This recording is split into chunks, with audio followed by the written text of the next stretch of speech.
नमस्कार, स्वागत है आपका आर्य न्यूज में। मैं हूं आपके साथ सुमन पाल। शुरुआत करते हैं कोरोना वायरस की महामारी जो फैल रही है उसको लेकर बड़ी खबर से। देश में जानलेवा कोरोना वायरस महामारी की रफ्तार बेकाबू होती जा रही है और साथ ही कोरोना के सबसे खतरनाक वेरिएंट ओमिक्रॉन के मामले भी तेजी से बढ़ रहे हैं।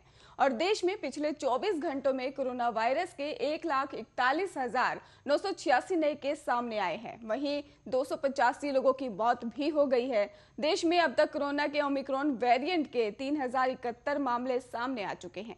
केंद्रीय स्वास्थ्य मंत्रालय की ओर से जारी किए गए आंकड़ों के मुताबिक देश में अब एक्टिव मामलों की संख्या बढ़कर 4,72,169 हो गई है। आपको बता दें कि इस महामारी से जान गंवाने वालों की संख्या बढ़कर 4,83,463 हो गई है और आंकड़ों के मुताबिक कल 40,485 लोग ठीक हुए और जिसके बाद अभी तक 3,84,12,740 लोग संक्रमण मुक्त हो चुके हैं। आपको बता दें कि राष्ट्रव्यापी टीकाकरण मुहिम के तहत अभी तक कोरोना वायरस रोधी टीकों की 150 करोड़ से ज्यादा खुराक दी जा चुकी है और कल 90,49,360 डोज दी गई हैं और जिसके बाद से ही अब तक वैक्सीन की 150 करोड़ 61,92,903 डोज दी जा चुकी है।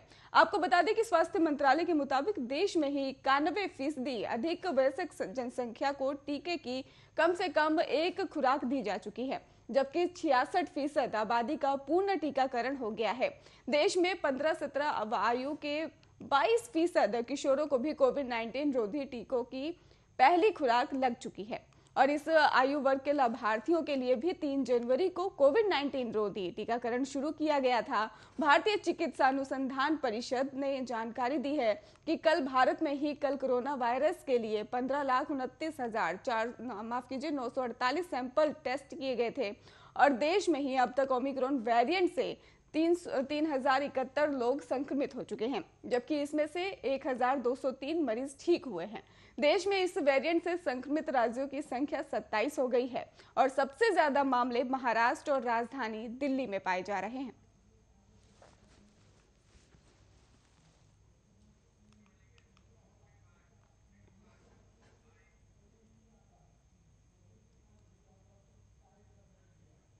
देश में जानलेवा कोरोना वायरस के खतरे के बीच 5 राज्यों में चुनाव के ऐलान की उल्टी गिनती शुरू हो चुकी है।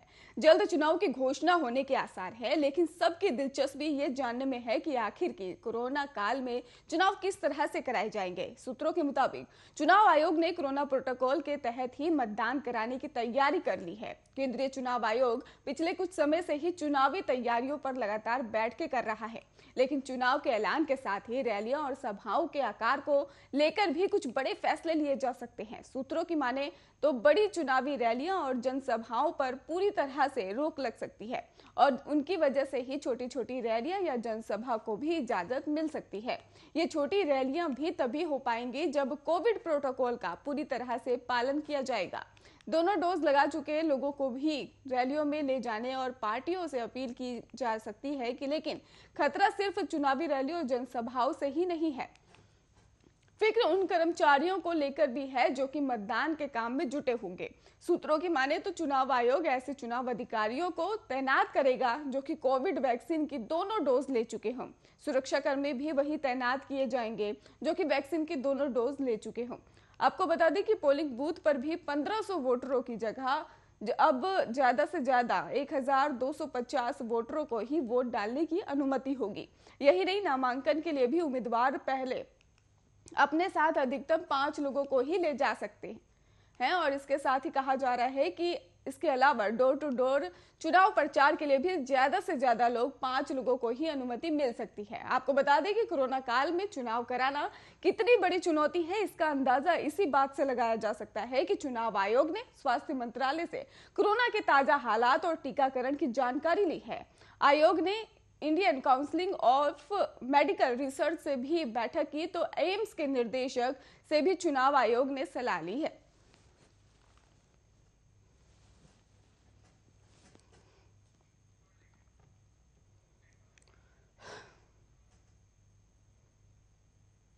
देश की राजधानी दिल्ली में बढ़ते कोरोना वायरस के बाद अब से ही वीकेंड कर्फ्यू की शुरुआत हो चुकी है। वीकेंड कर्फ्यू सोमवार सुबह 5 बजे तक जारी रहेगा। दिल्ली में कोरोना के पिछले 24 घंटे में 17,335 नए केस सामने आए हैं और इसके साथ ही दिल्ली में कोरोना के एक्टिव मरीजों का आंकड़ा 29,000 के पार पहुंच गया है और संक्रमण दर भी 17.73% है। दिल्ली में 55 घंटे का वीकेंड कर्फ्यू लगाया है और ये कर्फ्यू शुक्रवार रात 10 बजे से शुरू हो गया है। आपको बता दें कि सोमवार सुबह तक ये कर्फ्यू लागू रहेगा। कर्फ्यू के दौरान दिल्ली में बस और मेट्रो 100% क्षमता के साथ चलेंगी, लेकिन सिर्फ उन्हीं लोगों को यात्रा की इजाजत मिलेगी जो जरूरी सेवाओं से जुड़े हुए हैं। जांच के दौरान ऐसे लोगों को आई कार्ड भी दिखाना होगा। इसके अलावा अगर आपको शहर से बाहर जाना है तो हवाई और रेल यात्रा के लिए आपको इजाजत मिलेगी, लेकिन इसके लिए आपके पास वैलिड टिकट का होना भी अनिवार्य बताया जा रहा है। आपको बता दें कि दिल्ली में ही जिस तेज रफ्तार से ही कोरोना का संक्रमण बढ़ता जा रहा है, उसका असर दिल्ली के अस्पतालों के बाहर देखने को भी मिल रहा है। अस्पताल के बाहर मरीजों की लंबी लाइन देखने को मिल रही है। हालांकि दिल्ली की केजरीवाल सरकार का दावा है कि अस्पतालों में हालात नियंत्रण में हैं, लेकिन जल्द ही दिल्ली में कोरोना का पीक आ सकता है। दिल्ली में सरकार हालात काबू में होने का दावा कर रही है, लेकिन आंकड़े चिंताजनक दिखाई दे रहे हैं, लिहाजा तैयारियां भी तेजी से की जा रही हैं। दिल्ली में सोमवार को ही डीडीएमए की बैठक बुलाई गई है और इस बैठक में कोरोना के आंकड़े और पाबंदियों के बाद की स्थिति की समीक्षा की जाएगी।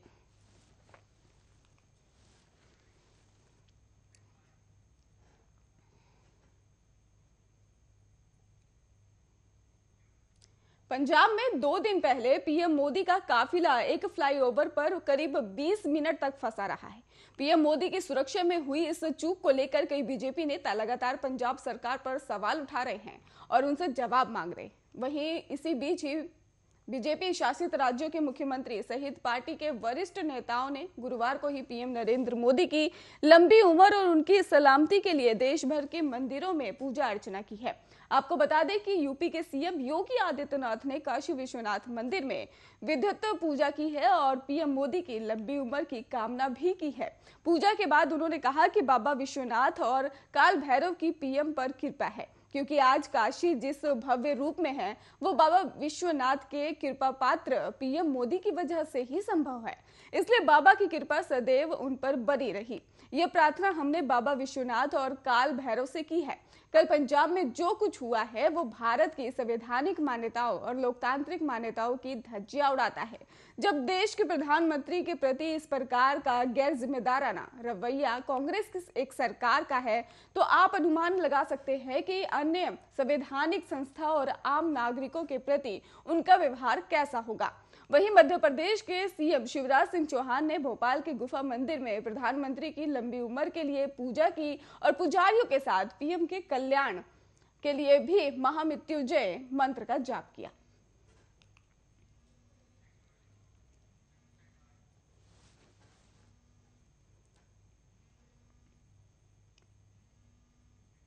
उत्तर प्रदेश में कोरोना ने पूरी तरह से अपने पैर पसार लिए हैं और प्रदेश के 75 जिलों में से सिर्फ 5 ऐसे जिले बचे हैं जहां कोरोना का एक भी मामला अभी तक सामने नहीं आया है।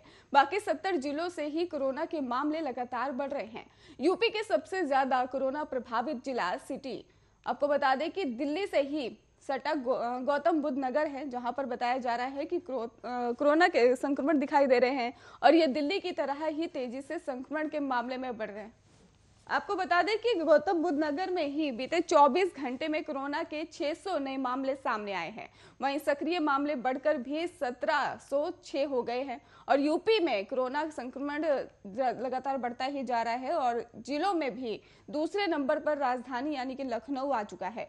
यहाँ 408 नए मामले सामने आए हैं और 1163 सक्रिय मामले बताए जा रहे हैं। वहीं मेरठ जनपद में 401 नए मामले और 798 सक्रिय मामलों के साथ ही तीसरे नंबर पर बताया जा रहा है। इस लिस्ट में चौथे नंबर पर गाजियाबाद जिला है। यहाँ पर 382 नए मामले सामने आए हैं और जिसके बाद से ही जिले में सक्रिय मामले बढ़कर 1180 हो गए हैं। इसके साथ ही 4 और ऐसे जिले हैं जहां कोरोना के नए मामले 100 के पार हैं। बीते 24 घंटे में प्रदेश में कोरोना संक्रमण के 3,121 नए मामले सामने आए हैं और सक्रिय मामले भी लगातार बढ़ते ही जा रहे हैं। वहीं आपको बता दें कि 47 लोगों ने कोरोना को मात भी दी है। आपको बता देते हैं कि राज्य के जिन जिलों में ही एक्टिव मामले 1000 के पार हैं, वहां गाइडलाइन जारी कर दी गई है, जिसके तहत अब धार्मिक संस्थानों या चिड़ियाघर, म्यूजियम आदि में मास्क अनिवार्य होगा और यहां कोविड हेल्प डेस्क बनाया जाएगा। और इसके साथ ही स्विमिंग पूल और जिम को भी बंद कर दिया गया है। आपको बता दें कि रेस्टोरेंट और सिनेमा घरों को भी 50% की क्षमता से ही चलाने के आदेश है।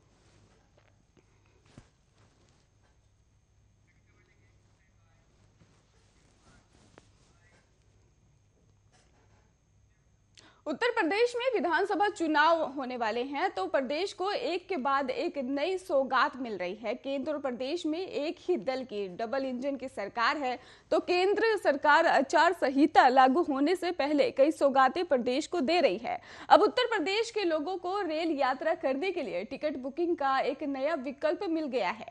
दरअसल उत्तर प्रदेश के लोग अब पोस्ट ऑफिस में जाकर भी रेल यात्रा के लिए टिकट की बुकिंग करा सकते हैं। भारतीय रेल के टिकट बुकिंग का काम करने वाली कंपनी IRCTC ने भी नई स्कीम लॉन्च की है, जिसमें उत्तर प्रदेश के 9,147 पोस्ट ऑफिस में रेलवे की रिजर्व टिकट मिल सकेगा। और इस स्कीम के तहत ही रेल यात्रियों के नजदीक के पोस्ट ऑफिस के ई टिकट मिल सकेगा। आपको बता दें कि रेल मंत्री अश्विनी वैष्णव ने भी इसको लेकर इस नई पहल को उत्तर प्रदेश की राजधानी लखनऊ में लॉन्च किया है। रेल यात्रियों की सुविधाओं के मद्देनजर भारतीय रेल और IRCTC ने भी इस पहल की शुरुआत की है और इस स्कीम की बदौलत ही रेलवे स्टेशनों पर टिकट बुकिंग की कतार को कम करने में मदद मिलेगी। खासतौर से गांव में रहने वालों को भी फायदा मिलेगा, जहां रिजर्वेशन को लेकर भी काउंसलिंग होता है और गांव और दूर दराज के लोगों को भी रेल यात्रा के लिए इन पोस्ट ऑफिस में जाकर रेल यात्रा के लिए रेलवे टिकट का आरक्षण करा सकेंगे, जिससे गांव में रहने वालों को आंशिक रेल टिकट लेने के लिए भी शहरों में नहीं आना पड़ेगा।